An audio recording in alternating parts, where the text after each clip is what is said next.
the nature of your emergency?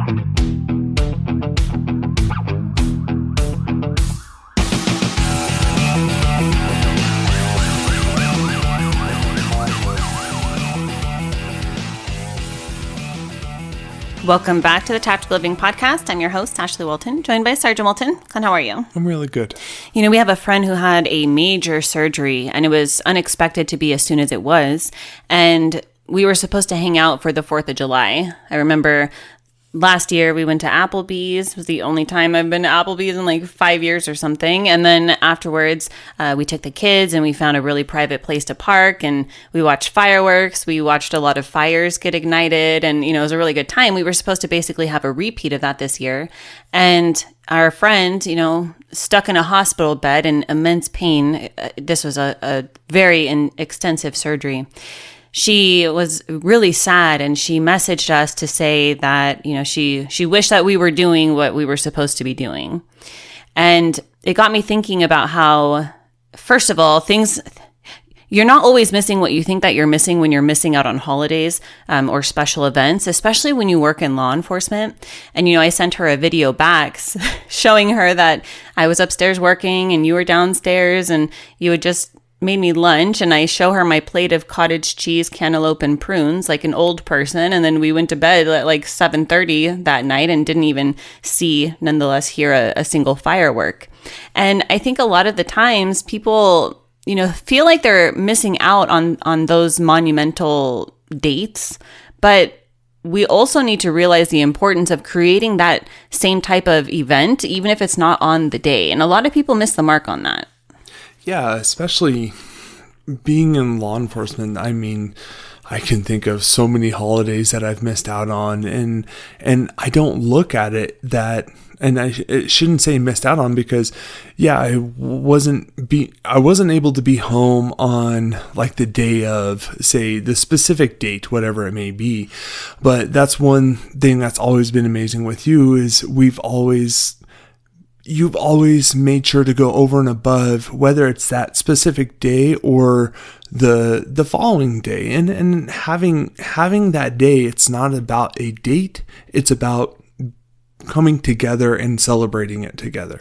We've had plenty of times where I've made 2 Thanksgiving, like full-on Thanksgiving dinners, right? Like one for my folks and then one for you, you know, to have your own special one. And that's a part of the give and take when it comes to the compromise in your relationship. And if you're not with a first responder, there's a lot of different compromises like this that take place within your marriage. But it can be difficult because you could feel totally disconnected from your family traditions, so much to the extent that you might even forget what your holiday routines even look like. And I know that's the case for us, because it might be like last year, for example, you were here on Christmas Day, and it was a strange Christmas day. And a lot of that had to do with you have to restructure everything and kind of reformat how things are going to look. And it's okay for that to happen. It might be uncomfortable, but I think having those conversations and being straightforward about it. I know for you and I, if whoever's listening to this is going to laugh, because one of our traditions on Christmas is, if you are home on Christmas, you know, we do all the things, right? But at the end of our Christmas together, we pack all of Christmas up. Like, that is one of our traditions. And if you're working on Christmas, then that gets delayed. And so that kind of sucks.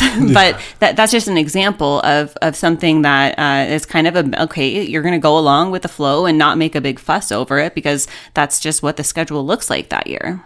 Yeah, being able to postpone it and have those conversations is important. But like, I think of, it's funny because we were just talking about this the other day, is Ashley told me, she's like, we need to set up our Christmas forest very soon. And I was thinking, I'm like, we do. And we end up setting up Christmas earlier and earlier every year, which is one of the things we truly enjoy doing together.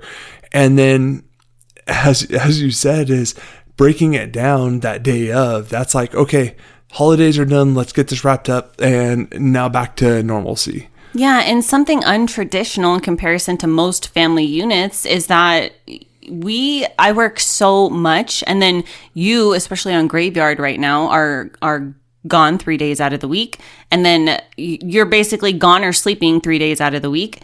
And so with both of that combined, we don't get to enjoy the types of festivities or like those types of things as much as somebody who like just walks in and out of their front door, sits on their couch all day when they're not working. And so I like the fact of being able to have that extended amount of time to be able to enjoy those things. And so I think too that sometimes your partner might feel like they're doing it all alone. And I can speak for myself when I say that I have and do a lot of it all alone, but not in a way to where I'm like throwing that in your face, right? Because you, on the flip side of that, will pick up a lot of the slack on other random shit whenever you're available to be able to, you know? So I don't ever, and if ever there would be an imbalance, I think I'm pretty good at saying like, hey guy, like what's going on here? Like, why am I the only one cleaning up after the horse, or, you know, whatever the thing is. Yeah. And it's having those conversations and being able to support one another, whatever it may be, because we all get busy. We all have a lot of stuff going on, and it's being able to pick up the slack for each other and being able to support one another with things. And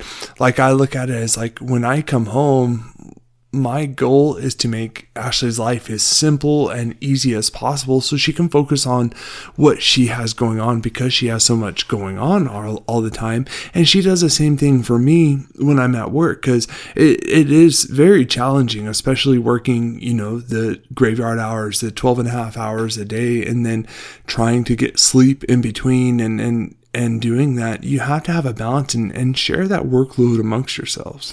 Yeah, I was talking to somebody and this came up randomly in the conversation. He was like, I can't believe you make your husband's lunch for work. Like, shocked. And then I remember your mom, like, you had a conversation with her about, like, I don't know, me filling up your, like, whatever I was doing for you. And those are just little things that really help to contribute to making things a little bit easier. But then as it's relating to holidays, sometimes I'll write you a sweet little holiday note, or I give you a little extra snack in there, like something Christmas related, or if I baked something, or I'll give you something to bring to your partners, or, you know, those types of things help to be able to kind of mold what holidays look like for us. Yeah, you're creating those new memories. You're creating those new traditions that you have associated to those holidays. And just remembering, and I have to say, this is probably the biggest thing, is the holiday falls on a specific date. Doesn't mean that can't be adjusted.